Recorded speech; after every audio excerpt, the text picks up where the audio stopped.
todos. Boa noite quase, né? Bom, a gente recebeu um convite interessante para refletir, porque nos foi dado o capítulo 26 do Evangelho segundo o Espiritismo, gratuitamente, que trata especificamente da questão da mediunidade, né? A questão da mediunidade cobrada ou da mediunidade gratuita, e que, no nosso contexto geral, né, a mediunidade como fenômeno ostensivo, né? E a gente vai trabalhar um pouquinho o que é essa mediunidade, o que é essa questão do fenômeno ostensivo, mas uma coisa é interessante nós pensarmos, né, de que forma nós, pessoas com mediunidade de pedrinha, né, como dizemos por aí, que não temos essa mediunidade ostensiva, que na realidade somos a maior parte, né, como é que nós nos relacionamos com esse tema? Que relação, que interação ele tem, né? E da outra vez que eu fiz esse estudo, eu estava numa roda de conversa com os amigos e eles levantaram um ponto interessante. Mas se o médium cobra, é porque alguém paga. E aí, nesse sentido, nós, né, que não temos essa mediunidade ostensiva, estamos no lado daqueles que pagamos, que remuneramos a mediunidade de alguma forma, em alguns núcleos, alguns médiuns. Não que sejamos maioria, mas é um exercício que é importante que nós façamos a reflexão. Eu não pretendo fechar pontos e dizer, olha, a gente não deve cobrar por mediunidade, a gente não deve pagar por mediunidade, mas a gente pretende olhar um pouco, né, sobre o que a doutrina espírita nos oferece como reflexões, para que assim nós possamos perceber qual é o objetivo, para que é que esse fenômeno chamado mediunidade, para que ele serve na nossa sociedade, qual é a sua função, que papéis ele deve cumprir, né, e de que forma os nossos relacionamentos com esse fenômeno pode facilitar ou dificultar o nosso processo de desenvolvimento espiritual. Para isso, nós vamos buscar algumas referências, né? Principalmente o Evangelho segundo o Espiritismo, por onde eu gosto sempre de trilhar as reflexões, uma vez que Kardec disse que esse é o guia seguro para a construção de uma sociedade saudável.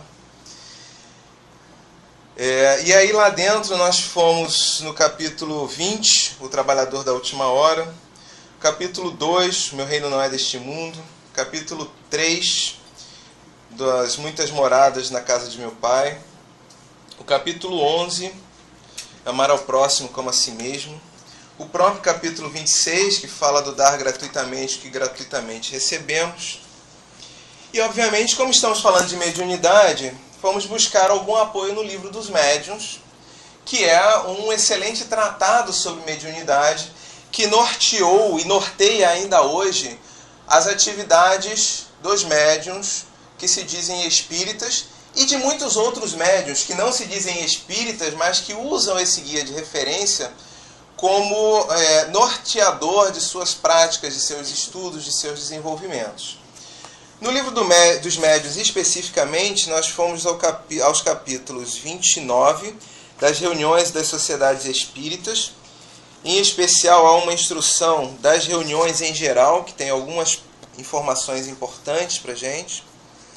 E fomos ao capítulo 31, que são dissertações, é um capítulo que contém coletâneas de dissertações de espíritos.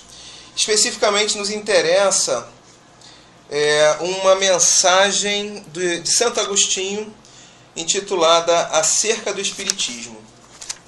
E nós gostaríamos de começar por ela, né? Na realidade, essa é a única leitura que eu pretendo fazer, depois a gente vai... É uma pena que a gente não possa dialogar, né? Porque a audiência é grande. Seria interessante se pudéssemos trocar, mas a gente vai desdobrando os assuntos, né? Santo Agostinho nos diz assim, deixa eu botar os óculos, para não pular aqui nenhuma. Confiai na bondade de Deus e sede bastante clarividentes para perceberdes os preparativos da nova vida que Ele vos destina. Não vos será dado, é certo, gozá-la nesta existência, porém, não sereis ditosos se não tornardes a viver neste globo, por poderdes considerar do alto que a obra que houverdes começado se desenvolve sobre as vossas vistas? Couraçai-vos de fé firme e inabalável contra os obstáculos que, ao que parece, hão de levantar-se contra o edifício cujos fundamentos pondes. São sólidas as bases em que ele se assenta. A primeira pedra colocou-a o Cristo. Coragem, pois, arquitetos do Divino Mestre, trabalhai, construí. Deus vos coroará a obra. Mas lembrai-vos bem de que o Cristo renega como seu discípulo todo aquele que só nos lábios tem a caridade. Não basta crer, é preciso, sobretudo, dar exemplos de bondade, de tolerância e de desinteresse, sem o que estéril será a vossa fé. Essa mensagem, muito sintética, muito objetiva, nos coloca alguns aspectos importantes.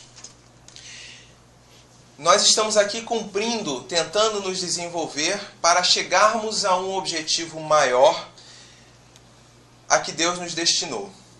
É necessário o nosso esforço, é necessário que nós coloquemos o nosso próprio suor na construção dessa obra.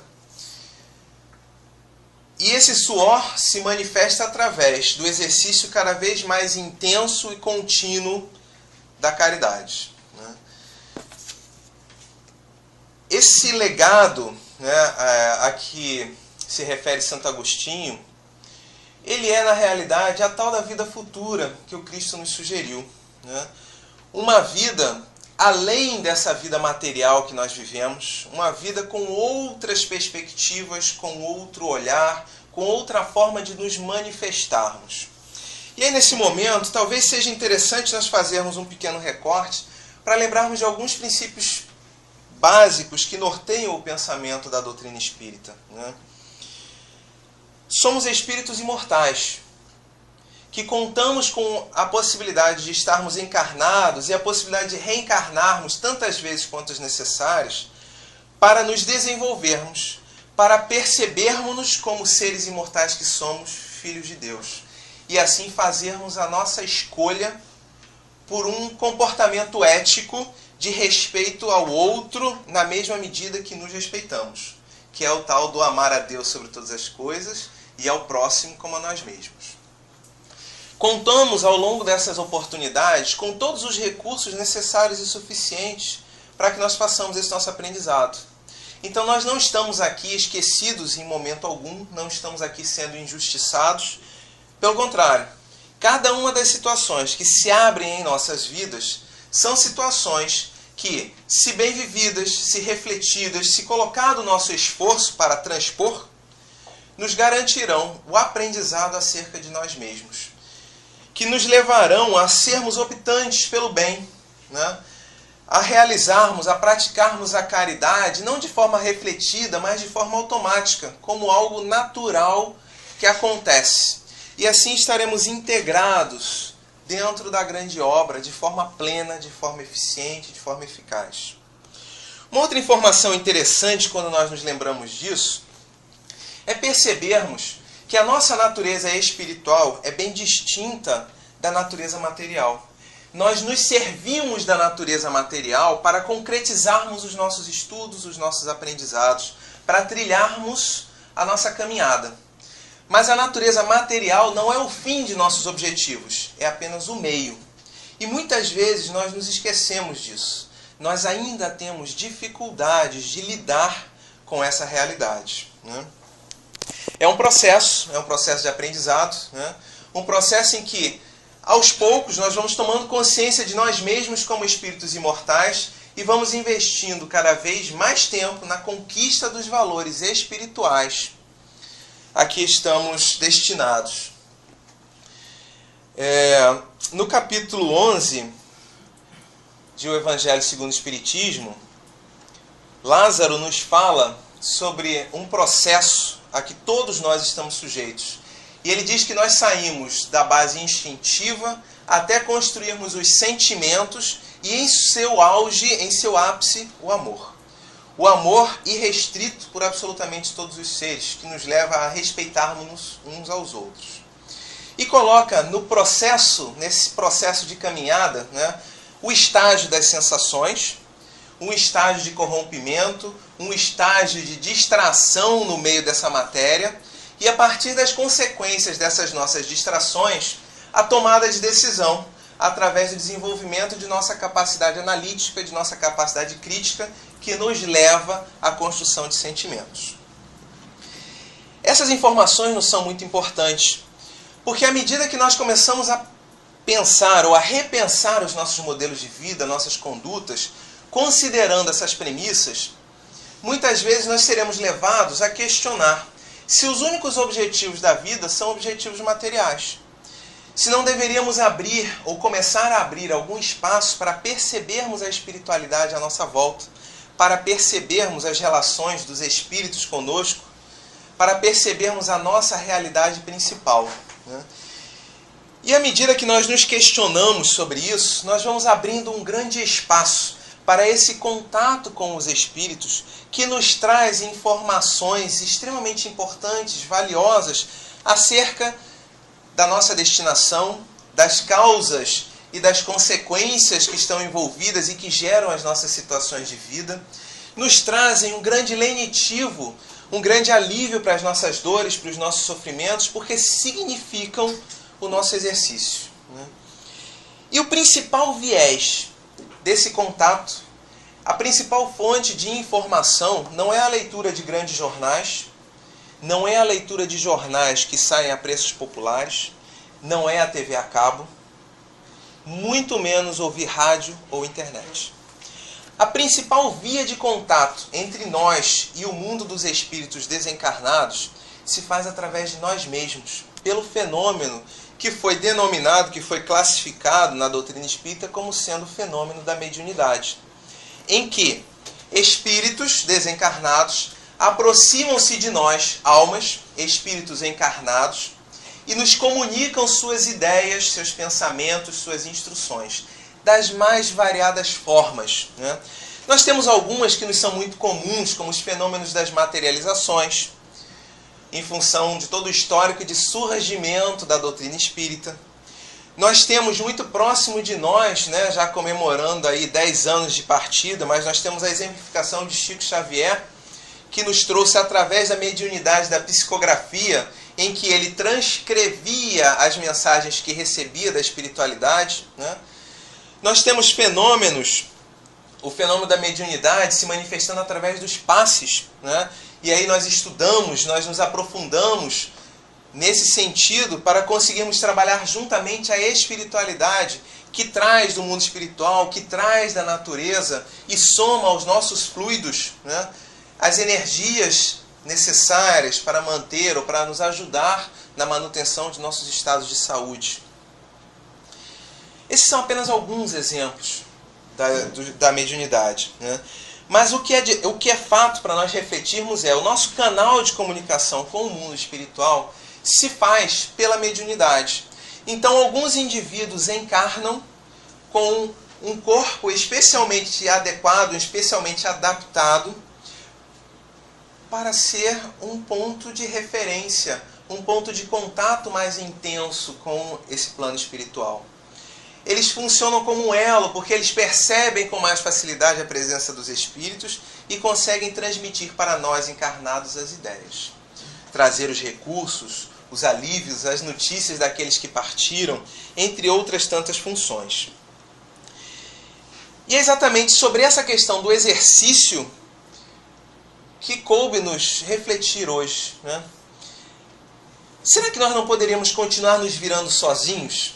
Como fizemos, como temos feito, né, desde a Idade Média, em que abandonamos absolutamente quase todas as fontes mediúnicas, quase todas as fontes sobrenaturais, digamos assim, né, se a gente considerar que natural é só o que a ciência consegue tangenciar.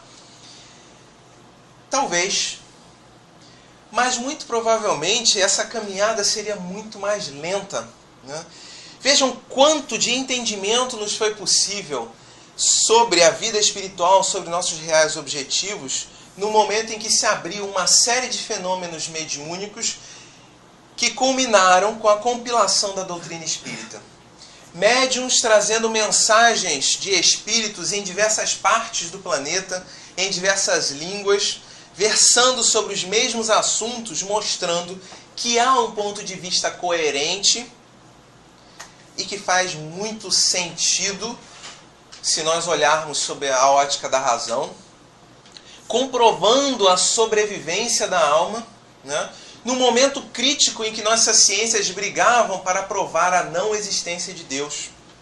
No momento crítico em que nos digladiávamos para dizer que tudo não passou de um simples acaso, em que a partir de uma grande explosão tudo se tornou possível, né? E aí de repente vem uma realidade extramaterial a manifestar-se de uma forma concisa, estruturada, dispersa e coerente, nos dizendo, olha, eu estive com você na última vida, eu estive com você nesta vida, eu te trago notícias de coisas que só você e eu sabíamos, e a rebote disso, vem trazendo também informações sobre a vida dele nesse mundo espiritual, vem nos trazendo informações sobre as perspectivas, sobre as óticas, e assim vem norteando o nosso comportamento, porque aí a gente vai vendo, opa, eu andei lado a lado com esse camarada, cometi mais ou menos as mesmas ações, os mesmos pensamentos, e agora ele está dizendo que do lado de lá, na pátria espiritual, ele está sofrendo. Será que eu não vou sofrer também? Ou pelo outro lado, né? Trilhei com essa pessoa que tinha um comportamento ético extremamente intenso, e agora esse camarada que está no mundo espiritual, que já desencarnou, que morreu, está vindo dizer das maravilhas do mundo espiritual, da felicidade desse mundo, nos convidando talvez a modificarmos as nossas atitudes ou a mantermos nossas atitudes éticas, né? Porque nós somos esse misto, essa verdadeira mistura de comportamentos. Em alguns momentos somos extremamente éticos, extremamente amorosos, em outros momentos nem tanto, né? Beiramos por todos os caminhos, por todas as escolhas, de acordo com as situações, de acordo com os momentos, as pessoas envolvidas. Mas a doutrina espírita, então, se faz através dessas comunicações, se mostra presente, se mostra conclusiva e nos norteia, nos serve de ponto focal, né, para nós percebermos a nossa real realidade. Ela vem nos explicar, ela resgata todo o entendimento do contato que tínhamos antes da Idade Média com esse mundo espiritual que acreditávamos. Ela resgata esse sentimento e o amplifica, mostrando que há um norteamento moral que determina a felicidade ou infelicidade dos espíritos. Ela se coloca ainda de forma mais ampla, porque ela nos traz recursos para nos aliviar as dores. Ela nos fala de um Deus bom e justo. Ela reafirma a fala de Jesus quando nos coloca a todos como irmãos em Cristo, como irmãos de uma grande unidade, caminhantes para a felicidade, mas que são detentores do momento em que se tornarão felizes, porque a nós compete a mudança de atitudes, a materialização de atitudes, pensamentos e sentimentos mais éticos, mais amorosos. Nesse mundo que nós montamos, nessa sociedade, parece que tudo tem um fim material. Tudo tem que ter uma remuneração. Tudo tem que ter uma contrapartida, né? Então, se eu presto um serviço para alguém, é necessário que eu seja remunerado para prestar esse serviço a esse alguém. A minha remuneração é proporcional à quantidade de poder que eu tenho. Esse poder das mais variadas formas, seja ele a força, seja ele a inteligência, seja ele a influência, seja ele a capacidade de articular outras inteligências em prol de atingir um objetivo. Mas a nossa remuneração se faz em função do poder que nós detemos em nossa mão nesse mundo. E tudo se transforma numa máquina, num ciclo constante de trabalho, remuneração, consumo. Trabalho, remuneração, consumo. num mundo onde aparentemente reina a escassez de recursos, e é necessário sim que tenhamos uma regra para distribuir esses recursos, né? E aí é muito natural nós imaginarmos, se eu tenho 2.000 litros de água e 2.000 pessoas, obviamente eu vou distribuir 1 litro para cada pessoa, numa avaliação direta. Aí a gente começa a trazer outras reflexões, a gente vai montando regras para a distribuição desses recursos. Mas hoje nós já começamos a questionar esses modelos. Questionar porque começamos a perceber que na realidade nós não vivemos um mundo de escassez. Nós vivemos um mundo onde a força é que impõe o volume da riqueza que nós temos, a remuneração que nós temos.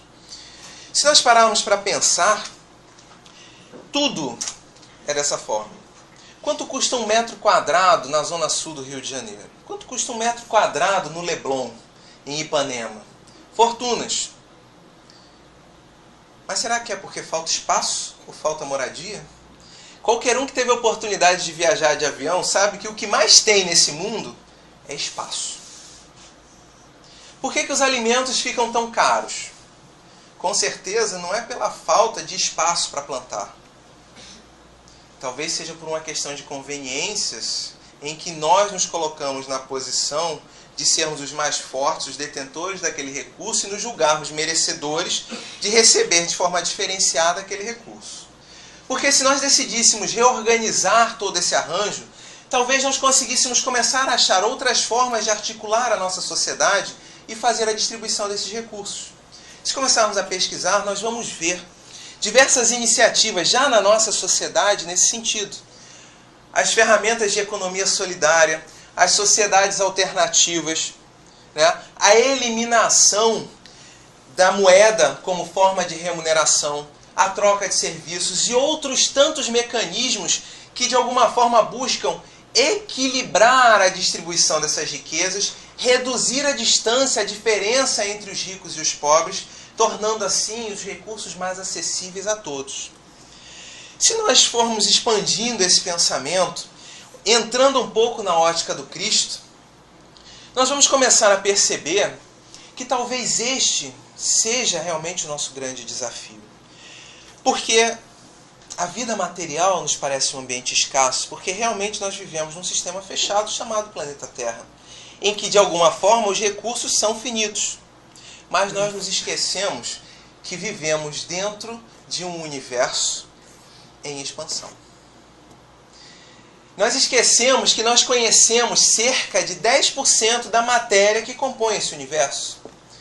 Portanto, por um pouco de empenho de nossa parte, nós conseguiríamos facilmente reverter esse processo de escassez, porque perceberíamos a plenitude, né, e a abundância de recursos para servir a vida. Se formos observar a natureza de um modo geral, nós vamos identificar que a natureza se comporta dessa forma. Nós não temos um leão caçando e depois, na realidade não é o leão que caça, é a leoa. Nós não vemos a leoa caçando, resguardando a sua caça para ela apenas e sua cria e guardando em geladeiras. Ela come o suficiente para saciar-se, saciar a sua cria e deixa aquela carcaça. E outros animais vêm e aproveitam-se daquela carcaça. Animais que talvez não tenham condições de realizar aquele abate, mas que têm condições de alimentar-se daquela comida. Toda a natureza está organizada desta forma. Ela não age de forma egocêntrica. Ela age para manter a vida. As plantas, os movimentos dos animais, os minerais, tudo funciona para manter-se em equilíbrio, no equilíbrio dinâmico, onde as coisas se transformam constantemente, onde as espécies se transformam, se modificam, se melhoram, num crescente constante, como nos propõe Darwin, como nos propõe a doutrina espírita. Mas não há preocupação de acúmulo além do necessário, a não ser quando nós começamos a interferir. As plantas são sábias nisso. As raízes, as cenouras, os tubérculos de um modo geral, né? Aquela planta transforma aquela raiz num reservatório de nutrientes, Mas tem um limite. Esse limite só é transformado à medida que não há o animal para alimentar-se daquela raiz, à medida em que nós colocamos agrotóxicos, à medida que nós retiramos todas as restrições do ambiente para fazer com que aquela planta cresça de forma anormal. Mas, de um modo geral, ela guardará apenas o que lhe é necessário para a manutenção da sua vida, para a travessia das intempéries. Porque ela sabe, né, ela comporta-se pelo instinto de conservação.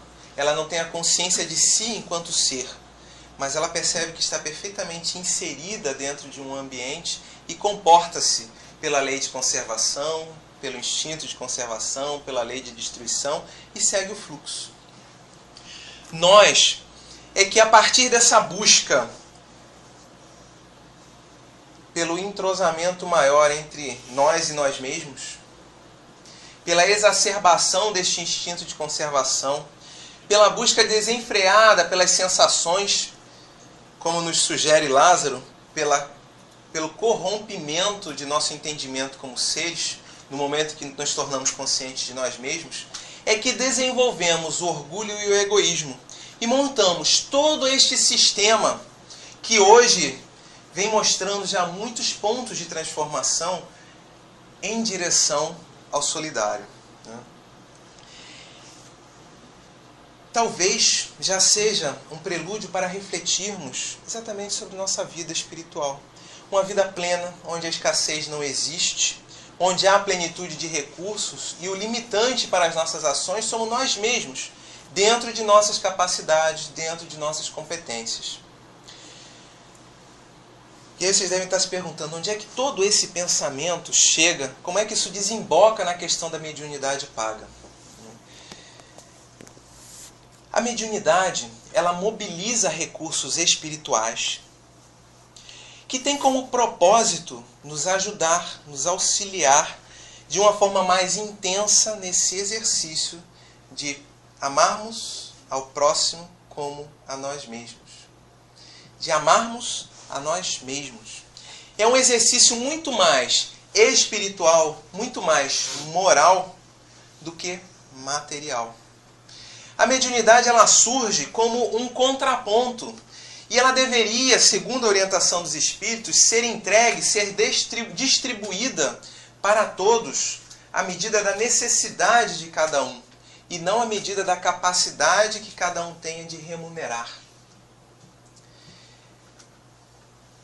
Ela nos coloca em contato, ou pode nos colocar em contato com o que há de mais sublime, com o que há de mais belo, com o que há de mais feliz da espiritualidade superior.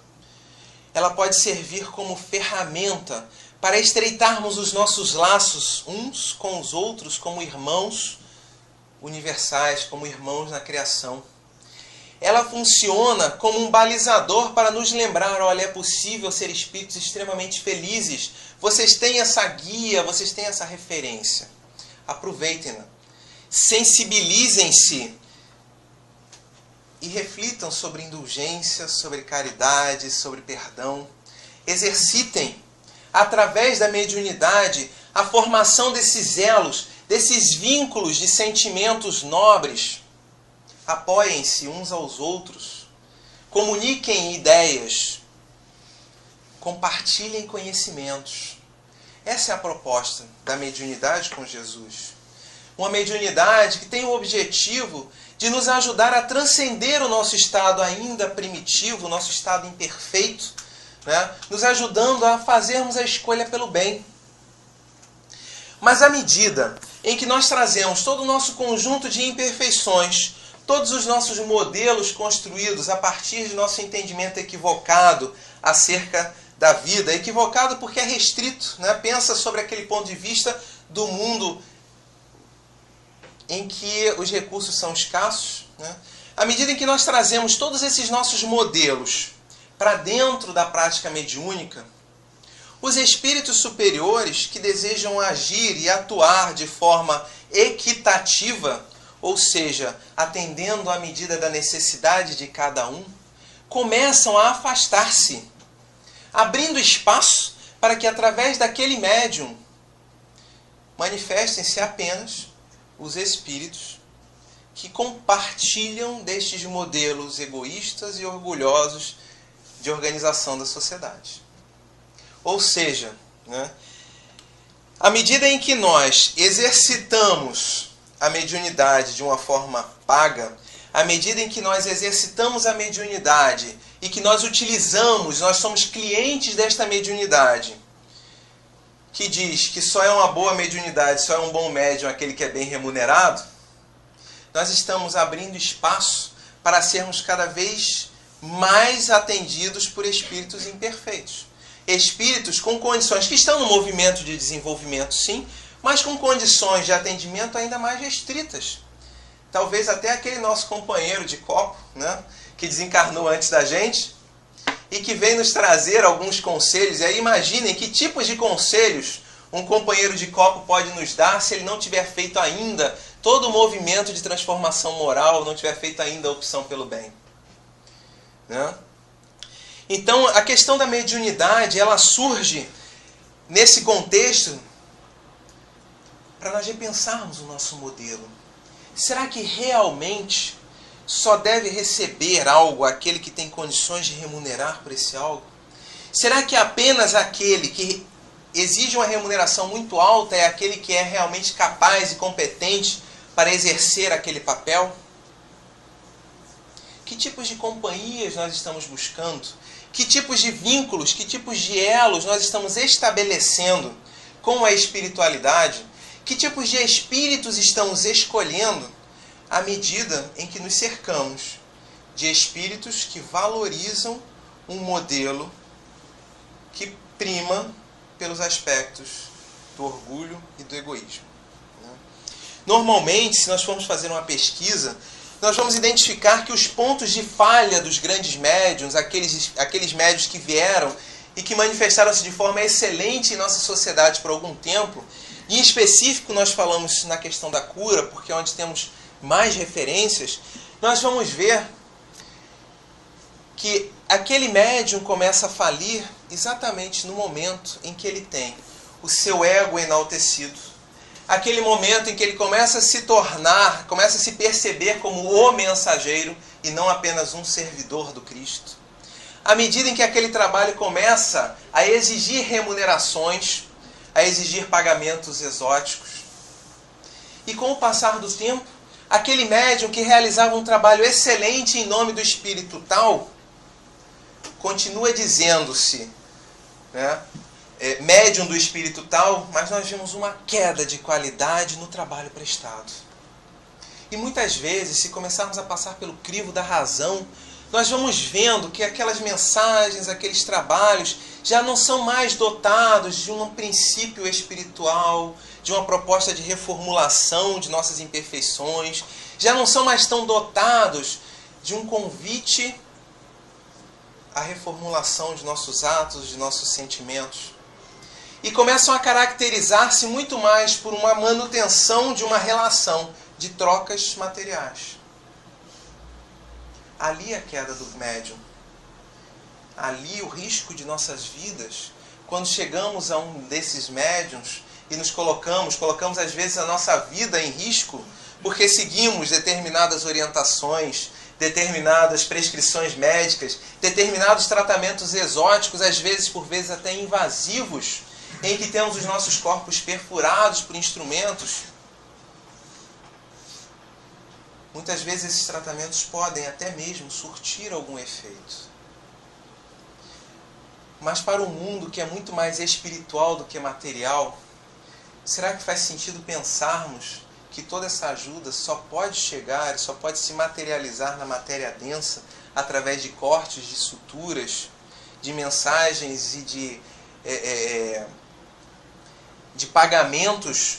Né? O que será daqueles que não têm como pagar? Será que estes não têm condições de receber a misericórdia? Será que estes não têm condição de serem atendidos em suas necessidades pela espiritualidade superior, que propõe a caridade, como nós lemos no início? Né? Essa questão é tão séria que os espíritos chegam mesmo no livro dos médiuns a nos propor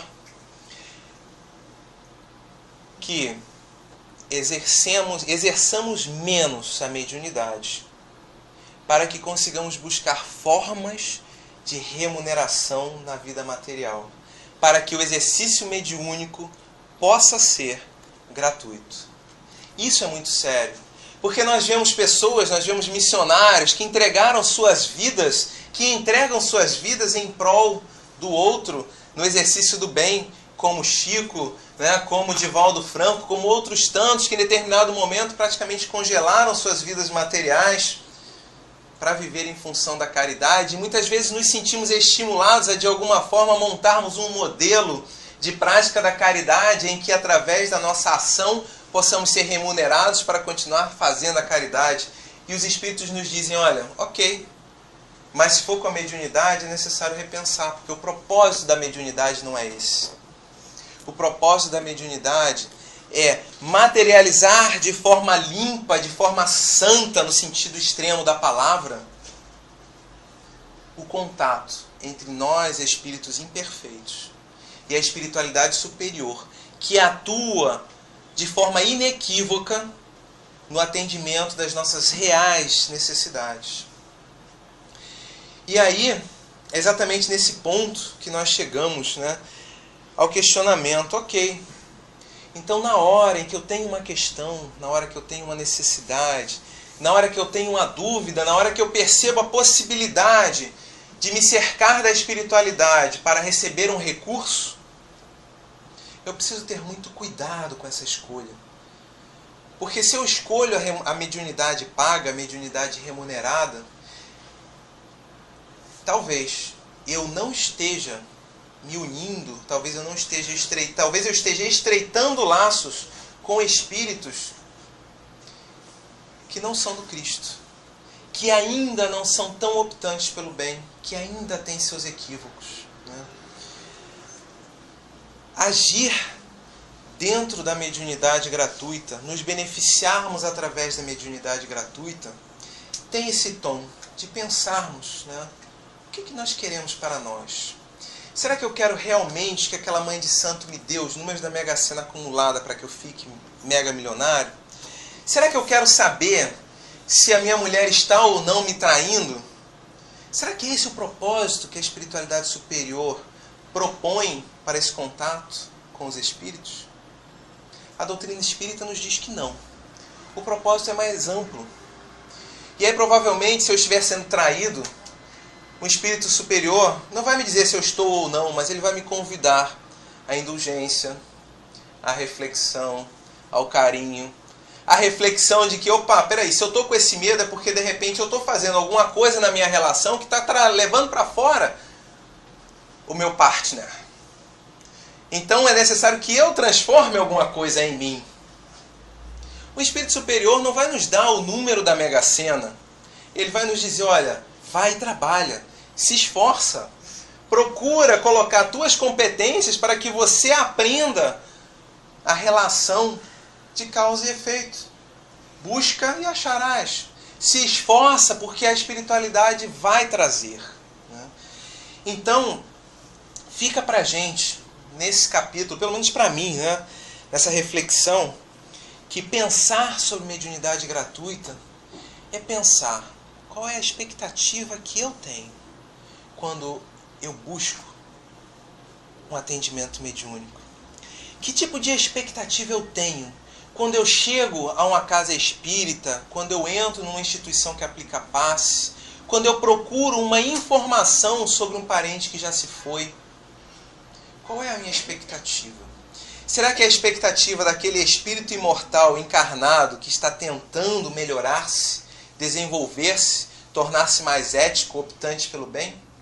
Ou será a ótica daquele espírito encarnado que ainda está tentando fazer do campo material o fim, o principal objetivo de suas vidas? É aquele eterno convite à reforma íntima. É aquele eterno convite a repensarmos as nossas relações com nós mesmos, com a sociedade que estamos inseridos e agora com o mundo espiritual, que se apresenta em nossas vidas já de forma tão sólida, tão substancial, nos dizendo, olha, trabalha, se esforça, movimenta teus potenciais, porque através do teu próprio desenvolvimento você construirá a sua felicidade. Então que nós possamos ficar com esse convite, que nós possamos seguir por aí, né, trabalhando, exercitando a caridade, exercitando a mediunidade, sim, se possível, mas sempre com essa vista de que eu sou um espírito imortal. Somos espíritos imortais, encarnados com o objetivo de construirmos através dessa nossa vida a nossa felicidade espiritual.